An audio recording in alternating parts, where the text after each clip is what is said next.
Gearing up for a turkey hunt. Got the 22 and we're all sighted in.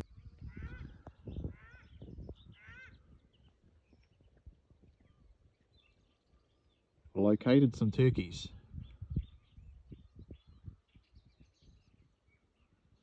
So I'm going to stalk along that fence line, try and get in on them.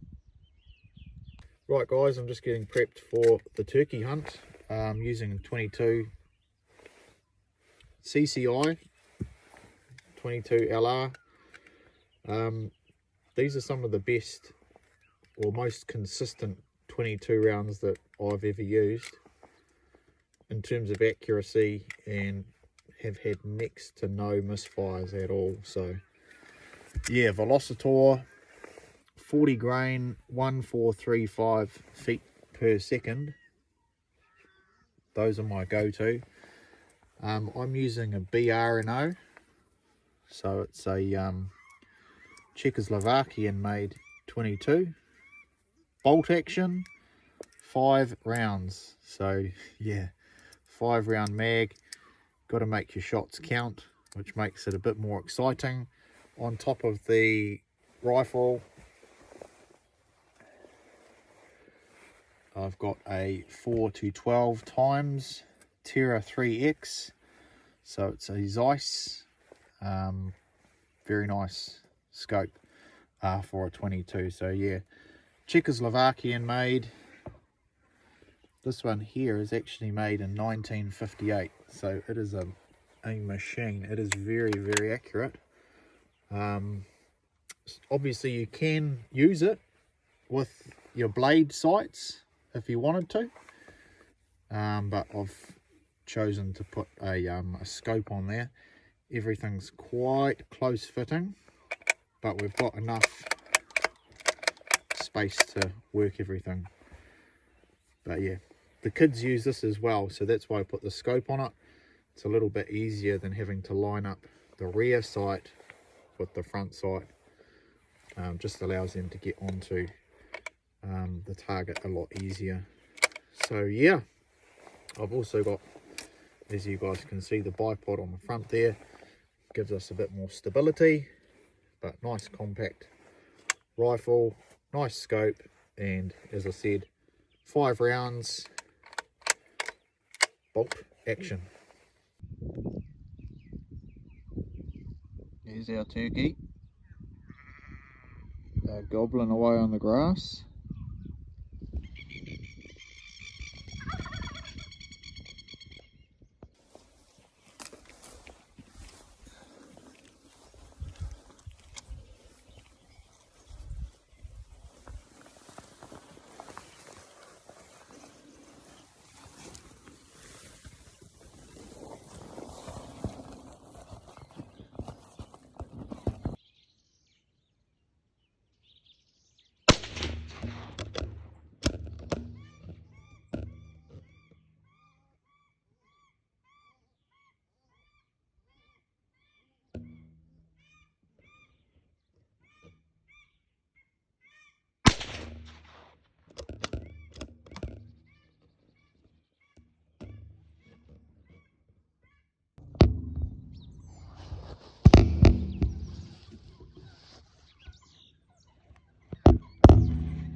Well, we got onto the birds.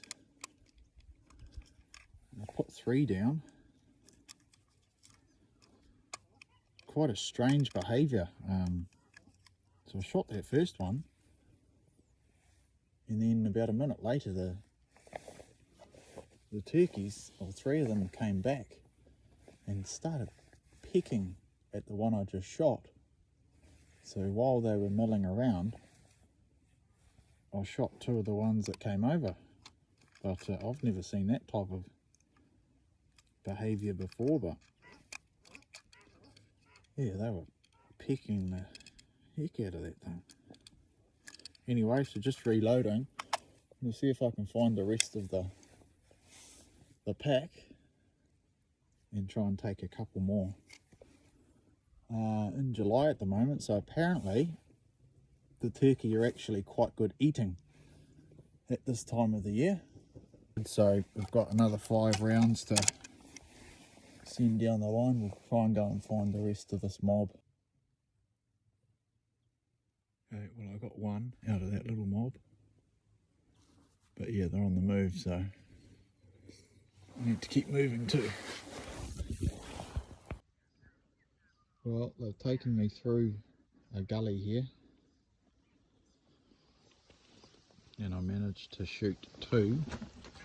Oh, there's another one. Wow, that one's up the tree. I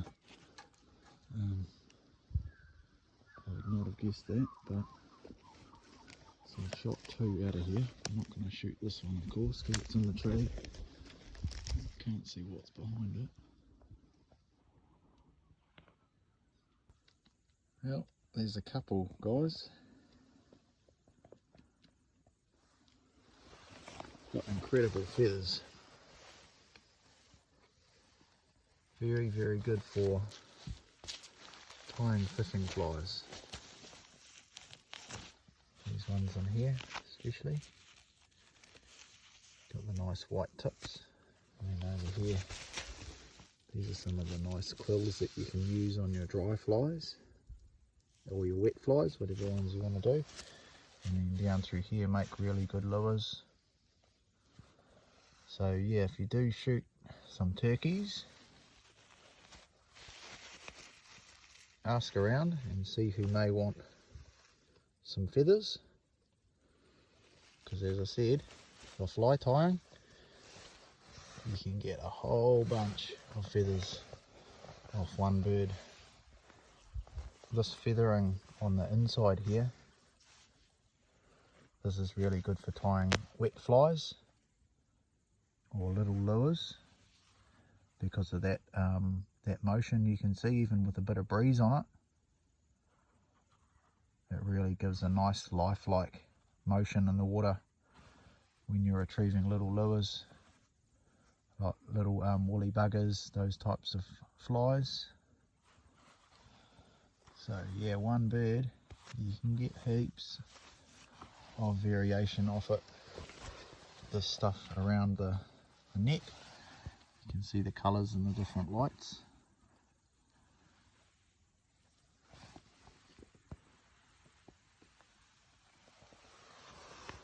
Yeah, so if you know a fly fisherman, get in touch with them, tell them you've got a turkey, keep the feathers for them.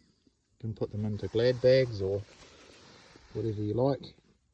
But yeah, I've tied a lot of flies using turkeys, ducks and pheasants that I've shot. Beautiful birds. Very heavy too.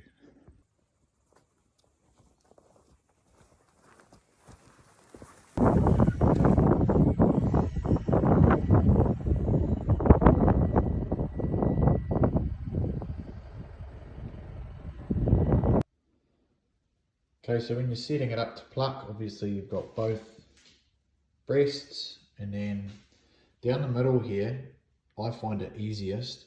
This is initially in here, so you can make a small cut on the inside of the breast area, and then you can actually pull this all the way out of the way. So then it gives you all this space to work with. So that's where the turkey stores its food before it goes into the stomach. So this here is the finished result. The breast meat is all taken out. We don't want to get involved in that. The next stage, guys, is to do the exact same. Going to be doing it on this side. So clear all the feathers out of the way and then get to work on taking that out. Alright, so got our thighs there. As you can tell, the meat is quite a different colour, texture. What I've done is, of course, I've cut off the rest of the leg. So just keeping the meat, of course, and then we have our breast. Much lighter, very dense. So yeah, quite a bit different. Obviously that's the outside versus the inside.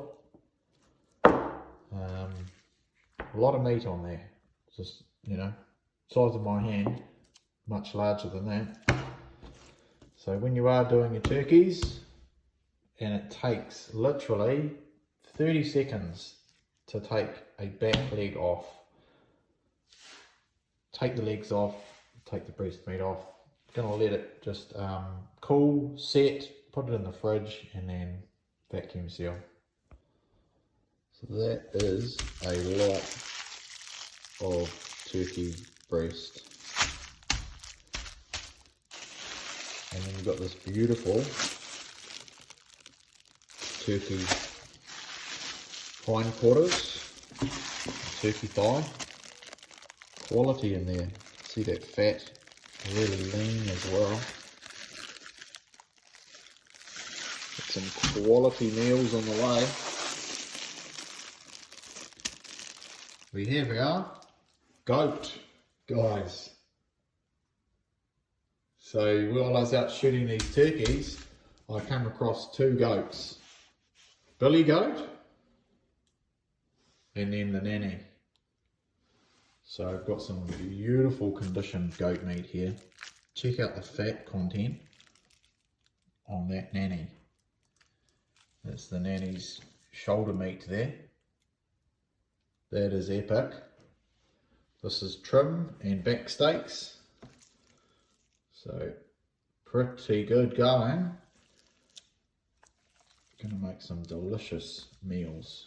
And then this is our Billy hindquarter. The fat on that. Been eating well.